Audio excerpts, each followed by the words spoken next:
Minha diretoria terminou agora Palmeiras e Flamengo. Aliás, Flamengo e Palmeiras, jogo no Maracanã. O Flamengo ganhou o jogo 1-0, gol do Pedro.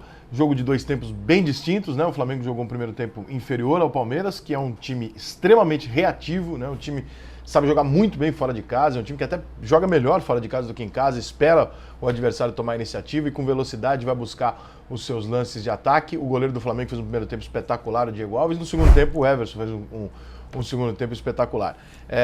No final das contas, dá para você chegar e falar assim, mas era justo o empate. Eu não vou entrar muito nesse mérito. O jogo foi bem jogado, um jogo disputado e tal.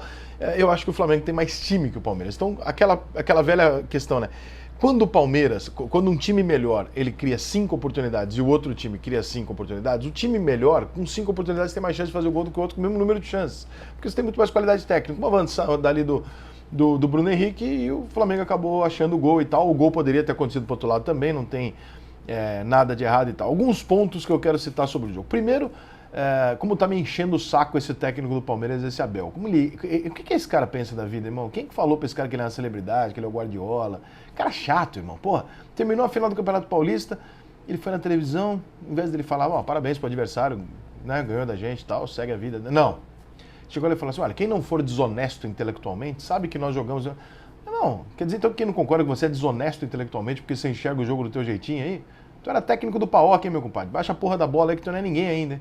Aí hoje, antes do jogo, foi lá meter uma entrevista falando, não, porque eu tô esperando a demissão, eu sei que isso vai acontecer no Brasil, não sei o quê.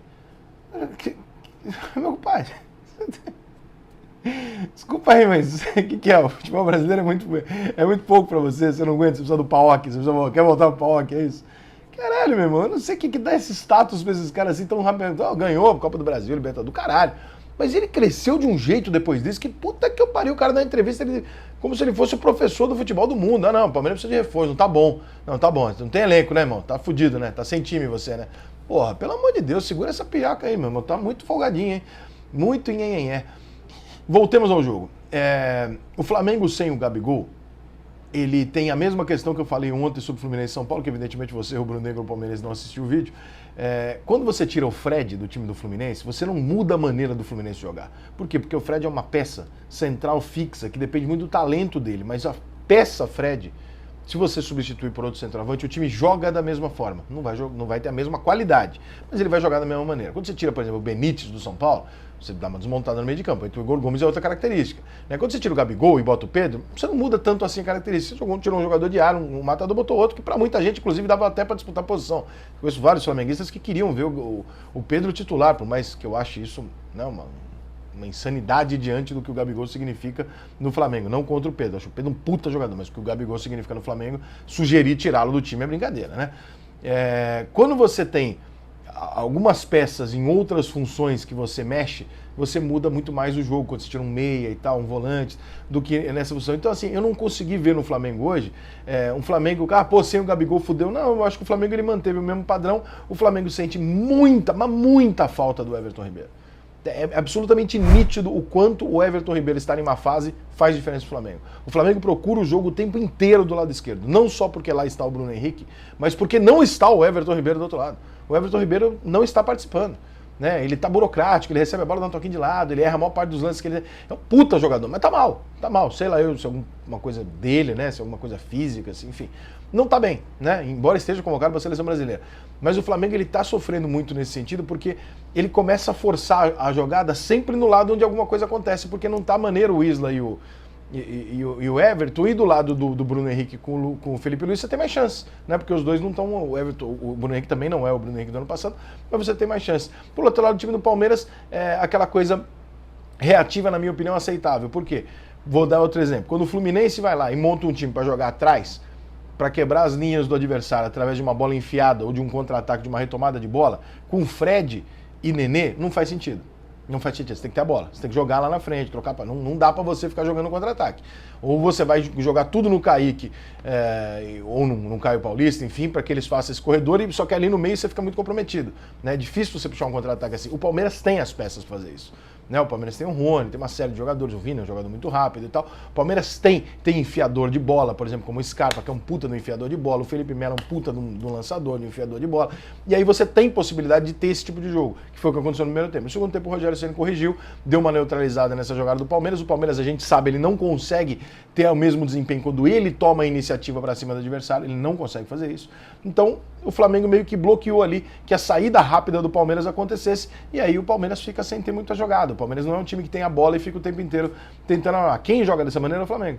E dessa vez acabou colhendo com o gol do Pedro e a vitória, que, repito, não vou chegar aqui e dizer que o Flamengo mereceu mais do que o Palmeiras, não vou dizer isso, mas era um jogo onde absolutamente os dois times podiam ter ganhado, os dois goleiros foram melhores em campo, então os dois times ficaram por detalhes de ganhar o jogo, mas eu acho que pelo segundo tempo, onde o Flamengo tomou a iniciativa do jogo, né, e um primeiro tempo onde o Palmeiras teve as melhores oportunidades sem tomar necessariamente a iniciativa, eu não acho um resultado injusto, não. Eu vi muito palmeirense já em rede social falando, pô, hoje a gente merecia e tal. Pode até ser que não merecesse perder o jogo, realmente, pode ser que o empate seja um resultado mais justo e tal, mas assim, é o que se paga, né? É o futebol. O Flamengo tem peças ali que uma jogada resolve.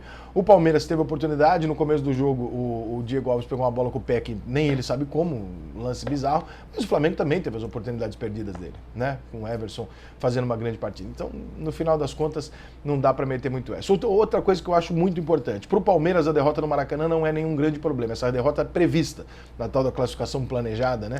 Quando você vai fazer o começar, o Flamengo e o Maracanã é um jogo que dificilmente eu vou ganhar. Então tá tudo certo, dentro do caminho do Palmeiras essa derrota tá tudo certo. Por que essa vitória é muito importante pro Flamengo? Primeiro porque ela também é planejada, todo jogo em casa você planeja vencer. Mas independente dela ser planejada, quando você olha em volta, o São Paulo empatou, o Fluminense empatou, o Grêmio perdeu e o Galo perdeu. Isso tem um peso, né? Ainda tem outros jogos para acontecer, isso tem um peso. Ou seja, na primeira rodada, muito distante, um campeonato longo, mas na primeira rodada, onde o Flamengo tinha a possibilidade de, junto com todo mundo, aqui são os primeiros 3 pontos a ser disputado. Hoje não era jogo pro Grêmio perder, não era jogo pro Galo perder, não era jogo pro São Paulo não fazer o ponto. São Paulo em casa. O Galo em casa contra o Fortaleza nem se fala, e o Grêmio contra o Ceará tinha que pelo menos arrumar um empate. Né? Então, dentro daquele planejamento, daquela ideia, o Flamengo foi o único que, desses que brigam pelo título e já jogaram, foi o único que foi lá e cumpriu o papel dele, o que, no final das contas, a médio prazo, num campeonato de 38 rodadas, pode ser a diferença. A diferença pode ser 2 pontos como um jogo como esse. Então, o começo do Flamengo, pela vitória, não pelo futebol necessariamente apresentado, que não é espetacular nem ruim, o Flamengo está ali numa situação meio ok, né? Há algum tempo o Flamengo, ele é ok, né? O resultado, a maneira que se começa o campeonato, para o Flamengo se torna extremamente favorável em virtude dos outros candidatos a título não terem começado da mesma maneira. Valeu? Lá vem a bateria da mocidade independente. Não existe mais quente, não existe mais quente. É o festival do cor, é a alegria da cidade.